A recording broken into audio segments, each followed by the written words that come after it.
Welcome to On With The Show, where we delve into the intriguing stories that have shaped the world of performing arts. I'm your host, Leo Sullivan. Join me as we explore the infamous Bolshoi Ballet Acid Attack on Artistic Director Sergei Filin, an incident that sent shockwaves through the ballet world, revealing the darker side of artistic competition. So without further ado, let's dive into the spotlight and explore the stories behind the curtain. This is On With The Show.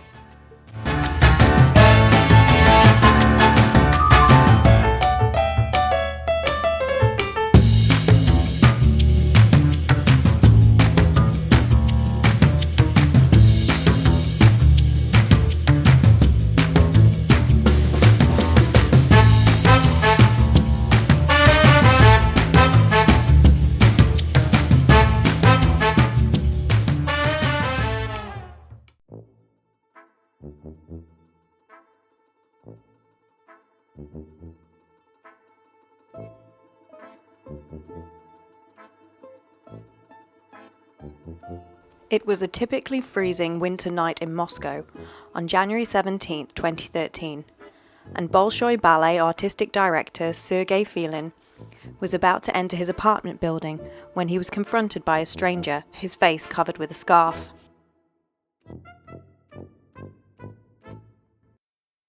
Filin had been receiving threatening phone calls for months, as well as having his car tyres slashed.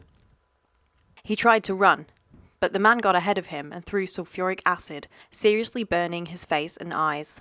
Filin described the pain as immense and instant. He began scooping up handfuls of snow and pressing it into his eyes and cheeks to relieve the agony. Helped by a passing security warden, Filin was rushed to hospital. After multiple surgeries, the doctors were able to save his partial sight in one eye. The other was left completely blind, and he had scarring from the burns that required skin grafts. Sergei Filin was born in Russia in October 1970.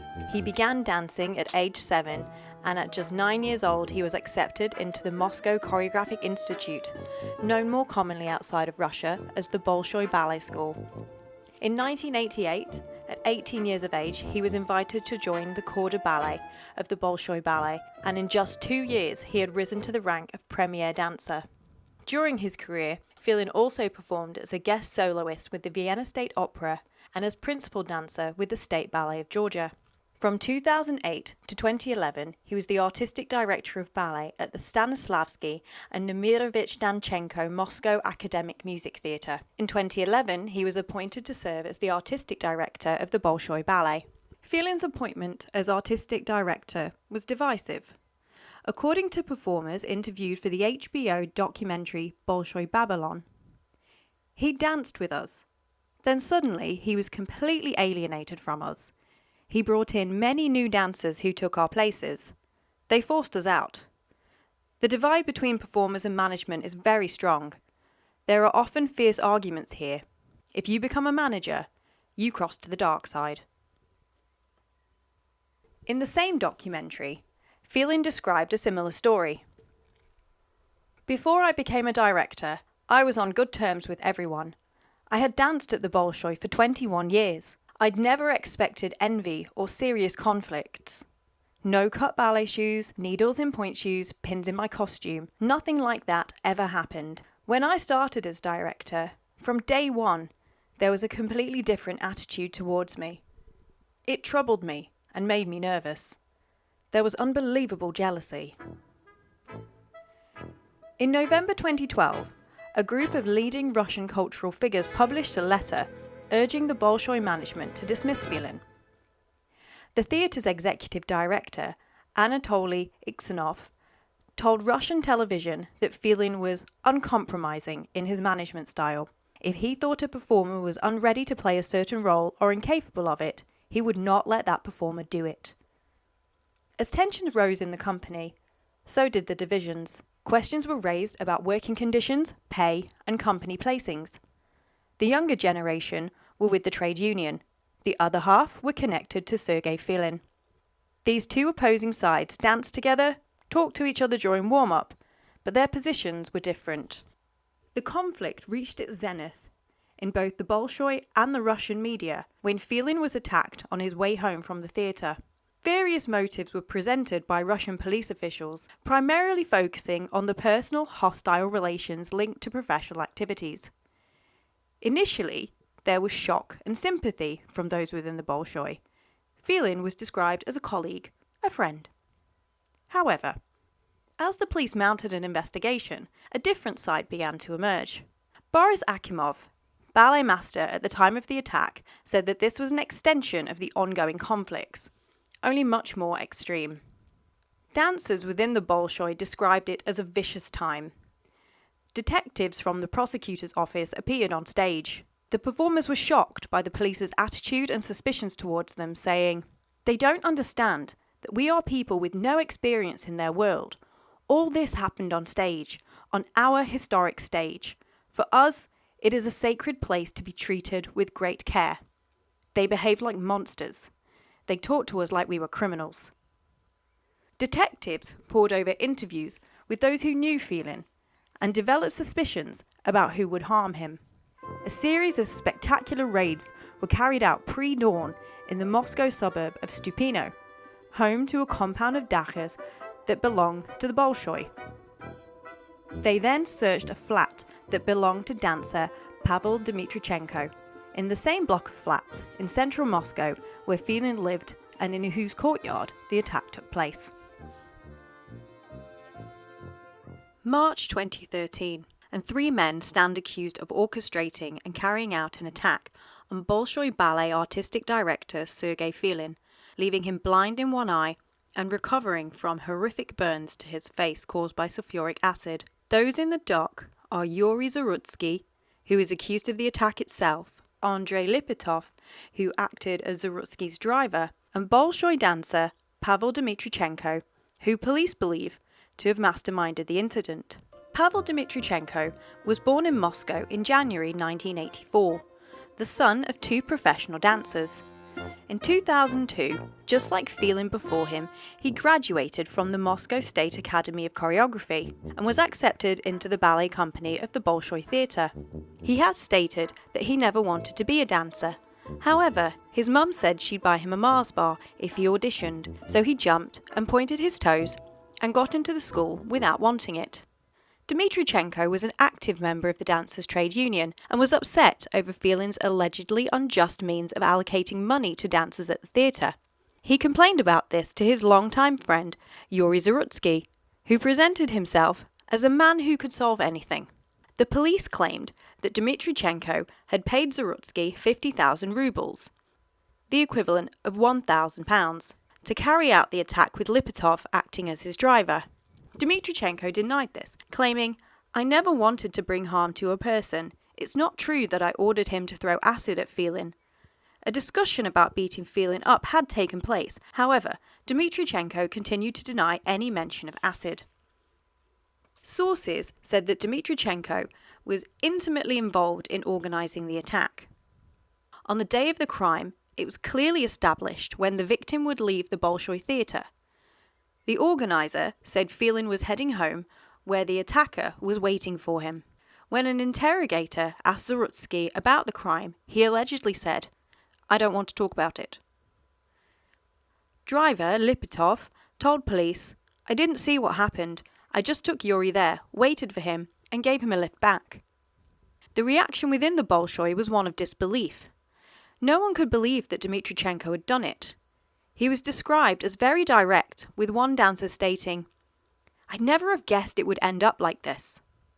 As the trial began in late 2013, Russia's state-run television and tabloid press focused on the men's dispute over ballerina Angelina Vorontsova, Dmitrichenko's girlfriend and Filin's former student.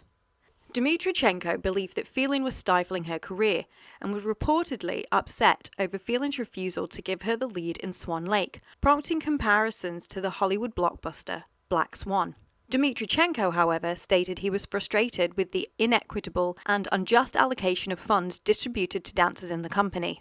He accused Filin of favouritism when it came to allocating grants and stated that Filin surrounded himself with people who wouldn't contradict him and that there was corruption in the Bolshoi Theatre, all of which was connected to Filin, and went on to cite several incidents in which the dancers were driven to tears by his actions.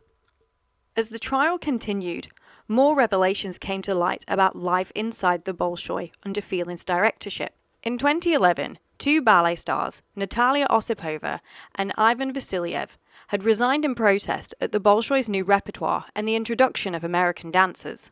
Over 300 fellow Bolshoi dancers signed an open letter in support of Dmitrichenko, asking the judge for leniency and for Russian President Vladimir Putin to open an independent investigation, arguing that Dmitrichenko was pressured into his confession.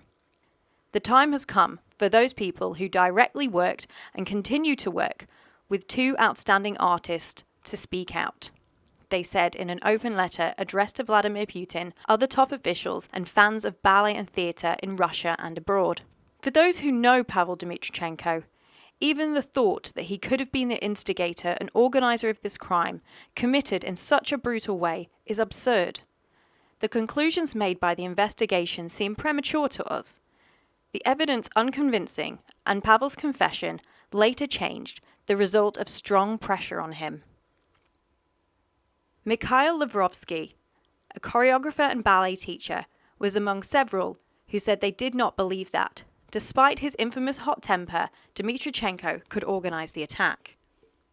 Dmitrichenko is a normal person. I don't think he could have done this. He wasn't deprived of anything. This never happened in my day. You'd hit each other in the face in the dressing room, and that was that. For Filin, however, there was no doubt he was behind the attack. Speaking to Russian state television, he insisted he never showed any hostility toward Dmitrichenko. Every time, every moment, every meeting with Pavel Dmitrichenko was, for me, yet another threat, yet another demonstration of hostility. Dmitrichenko initially pleaded not guilty to masterminding the attacks, but quickly changed his plea to guilty. Yuri Zarutsky pleaded guilty to carrying out the attack, but he said he had acted alone. Zarutsky told the court that the acid attack was his own idea, and he had not told Dmitrichenko about his plans. Andrei Lipatov denied the charges of aiding Zarutsky by acting as his driver. On December 3, 2013, all three men were found guilty. Dmitrichenko was sentenced to 6 years, Zarutsky 10 years, and Lipatov 4 years. Following his surgeries, Filin returned to the Bolshoi, where he remained as artistic director until July 2015. Describing his time at the Bolshoi, he said, "I was a bit worried about returning to work at the Bolshoi. The most difficult part of being a director is managing people.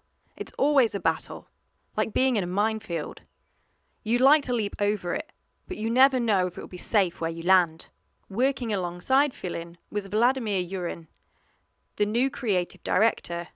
Yurin is quoted as saying, "I believe my appointment wasn't the happiest day for Sergei Filin." Filin himself has stated, "I'm the same Sergei Filin I was before, not more wicked, not more vengeful. My heart and soul remain the same. But there is no joy in being a boss. Just hellishly hard work. Whatever you do, you never get any thanks. I made the wrong decision to go back to the Bolshoi." As of 2023, Filin remains at the Bolshoi and holds the position of director of the Young Artist Ballet Program. Pavel Dmitrichenko was released from prison after 3 years in May 2016. In October of that year, he was granted a building pass to the Bolshoi Theatre and returned for morning exercises. In April 2018, the opera company of the Bolshoi Theatre elected him as chairman of the Creative Trade Union Workers.